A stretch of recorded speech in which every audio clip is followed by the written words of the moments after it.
Thousands of people came to hear Jiddu Krishnamurti tell them how to find the truth. Instead, he told them to stop following. He had been prepared for years to become a world spiritual leader. An organization had been built around him. People admired him, trusted him, and were ready to accept him as their guide. He had everything most people spend their lives chasing: status, influence, recognition, a loyal audience. And then he gave it all up. Krishnamurti rejected the role others had created for him. He argued that truth could not belong to a religion, an institution, a book, or a teacher. No one could hand it to you. You had to see it for yourself. But the most interesting question is not why Krishnamurti walked away. The real question is this: why are we so eager to follow? Why do we want someone else to tell us what success looks like? Why do we need another person to confirm that we are making the right choices? Why do we search for answers everywhere, except within our own lives? From the time we are young, we are trained to look outward. Our families tell us what kind of career is practical. Our schools tell us what achievement looks like. Advertising tells us what we need in order to feel complete. Social media shows us who appears to be winning, and before long, we begin measuring our lives by standards we never consciously chose. A good salary, a respectable title, a beautiful home, a perfect relationship, a life that looks impressive from the outside. There is nothing wrong with wanting any of those things. The problem begins when we never stop to ask why we want them. You may have a job that looks great on paper, but leaves you drained every Sunday night. You may stay in a relationship because starting over feels more frightening than staying unhappy. You may keep chasing the next promotion, the next paycheck, or the next milestone, because slowing down would force you to face a question you have been avoiding. Is this actually the life I want? That question is uncomfortable, because the answer may challenge everything you have worked to build. It may reveal that some of your biggest decisions were not made from clarity. They were made from fear. Fear of disappointing your parents. Fear of falling behind. Fear of being alone. Fear of looking unsuccessful. Fear of admitting that the path you chose no longer feels right. This is where Krishnamurti's work becomes deeply personal. He did not offer a step-by-step program for happiness. He did not create a belief system for people to join. And he did not want his words to become another set of rules. He asked people to do something much harder. Pay attention to themselves. Not the person they wished they were, not the person they presented to the world, but the person revealed through their actual thoughts, fears, habits, and reactions. In this video, we will explore 10 of Krishnamurti's most powerful life lessons. These lessons are not commandments. They are not shortcuts. And they are not promises that your life will suddenly become peaceful. They are invitations to look more honestly at fear, comparison, loneliness, ambition, dependence, emotional pain, and the need for control.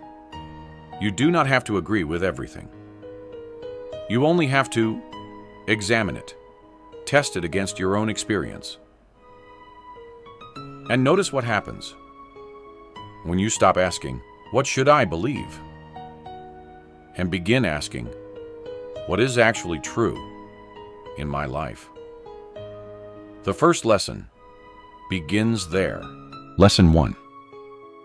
Before you change your life, see what is running it. Most people believe they are making their own choices. But are they? Think about one major decision in your life. Your career, your relationship, the city where you live, the way you spend your time, the future you are working toward. Now ask yourself, did I choose this because it was right for me? Or because it helped me avoid fear? That question may be harder to answer than it appears. You may say you chose your career because it is stable. But perhaps stability also protects you from the possibility of failure. You may say you want to be successful. But perhaps success has become a way to prove your worth to someone who once made you feel inadequate. You may say you are staying in a relationship because you love the person. But perhaps you are also afraid of being alone, starting over, or explaining the breakup to everyone around you. Important decisions are rarely driven by one simple reason. Love may be present, but so may fear. Passion may be present, but so may insecurity. Responsibility may be present, but so may guilt. Unless you see all of these forces clearly, you may believe that you are freely choosing while old fears are quietly choosing for you. A life that looks right on paper. Imagine a man named Alex. Alex has what many people would call a successful life. He has a corporate job, a steady paycheck, health insurance, and a title that sounds impressive when someone asks what he does. His parents are proud of him. His friends assume he is doing well. His resume shows progress. But every Sunday night, Alex feels the same heaviness in his chest. He dreads Monday morning. Years earlier, Alex wanted to pursue a different kind of work. It was less predictable and did not come with a clear career path. His family told him to be realistic. They reminded him how hard life could be without financial security. They were trying to protect him. So Alex chose the safer path. At first, the decision made sense. Then 1 year became 5. 5 became 10. Eventually, Alex stopped thinking about what he had once wanted. His life is not a disaster. That is what makes the situation difficult. Nothing is obviously wrong. He pays his bills. He is respected. He has done what responsible adults are supposed to do. And yet, part of him feels absent from his own life. The biggest problem is not that Alex made the wrong choice. The biggest problem is that he has never honestly examined what made the choice for him. Was it wisdom? Was it fear? Was it love for his family? Was it the need for approval? Was it all of those things at once? Until he understands that, changing jobs may not solve the real problem.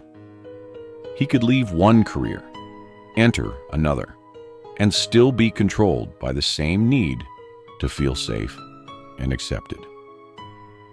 That is why self-understanding matters.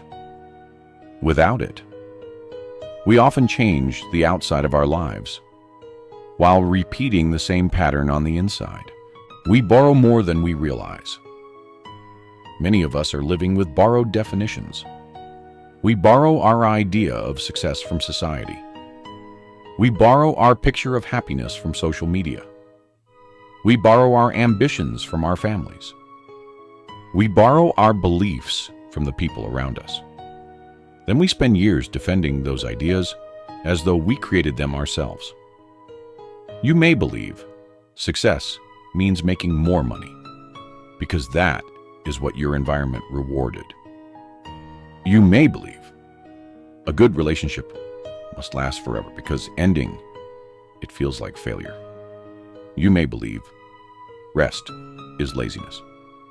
because you were praised only when you were productive. You may believe your value depends on being needed because no one taught you how to feel worthy on your own. These beliefs do not always announce themselves. They hide inside ordinary decisions. You work late again. You say yes when you want to say no. You stay quiet to keep the peace. You compare your life with someone else's highlight reel. You pursue a goal that no longer matters to you. And because everyone around you behaves in similar ways, none of it seems unusual. That does not mean every influence is harmful. We all need guidance. We all learn from family, culture, education, and experience. The question is not whether you have been influenced. Of course you have. The question is whether you can see the influence clearly enough to decide whether it still belongs in your life. When influence remains unconscious, it controls you. When you see it clearly, you can respond intelligently. You may still choose the secure job, but now you understand why. You may still stay in the relationship, but now you are staying from care rather than fear. You may still pursue success, but success no longer determines whether you believe you are worthy. The action may look the same from the outside. Internally, it is completely different. The past is often making present-day decisions. Krishnamurti repeatedly examined the role of memory in human life. Memory is necessary. Without it, we could not function. We need memory to speak, work, drive, recognize people, and move through daily life. But psychological memory often does more than store information. It shapes perception. Suppose someone once betrayed you. Years later, you enter a new relationship. Your new partner is late coming home and does not answer a message. The situation is happening now, but your reaction may belong to the past. Your body tightens. Your mind begins building a story. You assume something is wrong. You are no longer responding only to the present situation. You are responding to the pain of what happened before. The same pattern appears in other areas of life. A person who was constantly criticized may interpret feedback as rejection. A person who once failed publicly may avoid taking risks for years. A child who was frequently compared with others may grow into an adult who can never enjoy success without checking whether someone else is doing better.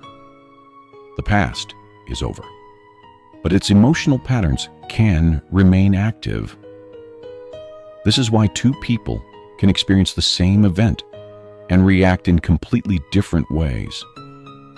They are not only seeing what is happening, they are seeing it through everything that has already happened to them. Sometimes we are not reacting to the person in front of us. We are reacting to the memory attached to them. Sometimes we are not afraid of the opportunity in front of us. We are afraid of repeating an old failure. Sometimes we are not defending the truth. We are defending an old wound. Until we recognize this, we may confuse our reactions with reality. We say, "This is simply how things are." But often, it is only how things appear, through the filter of our past. Observation is not self-criticism. At this point, many people make a common mistake. They begin looking inward and immediately start judging everything they see. They notice jealousy and think, "I should not feel this way." They notice fear and think, "I need to be stronger." They notice anger and try to force themselves to calm down. This may sound like self-improvement, but often it creates more conflict. One part of you is afraid. Another part attacks the fear. One part is jealous. Another part tries to hide the jealousy.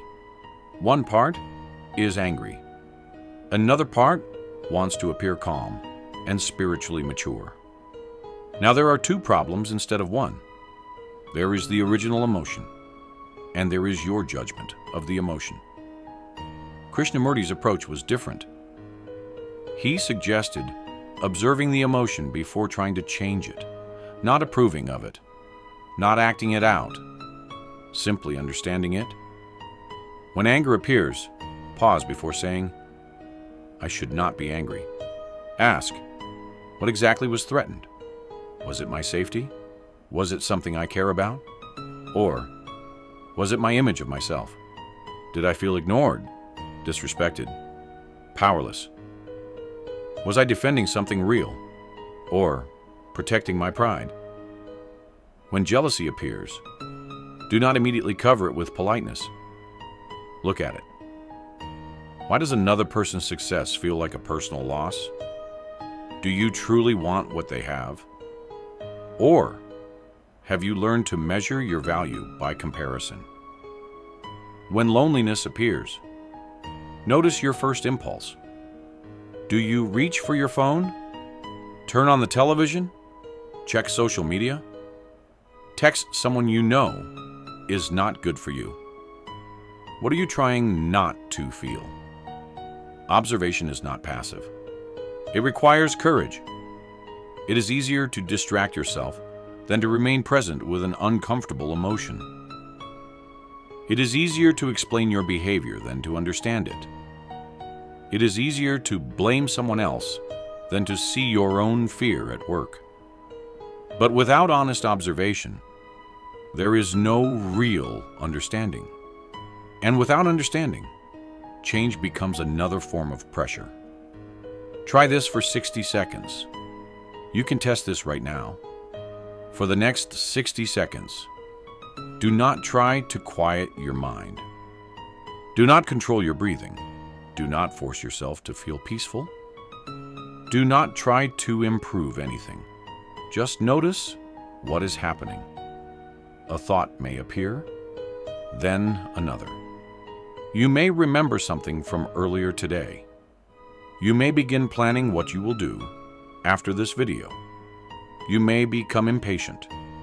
You may think, "This is pointless." Let each thought appear without fighting it. Imagine you are sitting beside a highway. The thoughts are cars. You can see them pass without jumping into everyone. After 60 seconds, ask yourself, was I watching my thoughts, or did I disappear into them? Most people quickly discover how little control they have over the movement of their own minds. A thought appears, and we follow it. A memory appears, and our mood changes. A comparison appears, and our confidence drops. A fear appears, and our entire body reacts. The purpose of observation is not to stop every thought. It is to become aware of the process. Because the moment you become aware of a pattern, you are no longer completely trapped inside it. There is now space between the reaction and the action. And in that space, a different response becomes possible. Advice can help, but it cannot see for you. Other people can offer perspective. A friend may recognize that your relationship is unhealthy. A mentor may see that you have outgrown your career. A therapist may help you identify a pattern you have repeated for years. A book may give language to something you have always felt, but could never explain. All of that can be valuable. But no one can do the seeing for you. No one else can fully experience the fear that keeps you in a relationship. No one else can feel the guilt that appears when you consider disappointing your family. No one else can understand exactly why criticism affects you so deeply. Another person can point, you still have to look. This is why Krishnamurti resisted becoming an authority figure. The moment you treat another person's answer as absolute truth, You may stop investigating your own life. Instead of asking, "What is happening inside me?" you begin asking, "What would my teacher say? What would this author do? What does my group believe?" You may leave one belief system and enter another. You may reject one authority and immediately search for a new one. The names change. The dependence remains. Real understanding begins when advice becomes a starting point for observation, not a substitute for it. Clear seeing changes behavior. Imagine that you are holding a hot metal pan without realizing how badly it can burn you. Someone may shout, "Let go!" But if you do not feel the heat, you may continue holding it. The moment you fully recognize the danger, your hand opens. You do not need a motivational speech. You do not need a 10-step plan. You do not need to repeat an affirmation. Seeing clearly creates the action. Psychological change can happen in a similar way.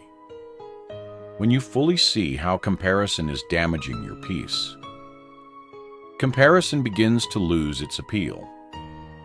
When you clearly understand that controlling another person is destroying the relationship, control can no longer hide behind the name of love.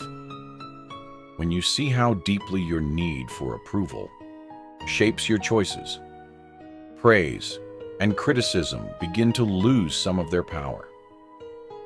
This does not mean that every pattern disappears instantly. Human behavior is complex, but clear observation changes your relationship with the pattern. You can no longer say, "I do not know why I keep doing this." You can see the fear. You can see the memory. You can see the reward you receive from the behavior. You can see the cost.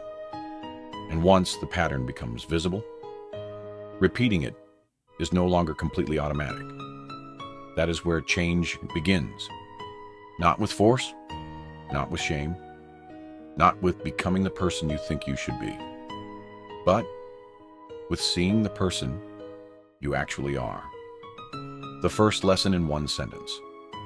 Krishnamurti's first lesson can be expressed very simply. Before you try to change your life, understand what is making your choices for you.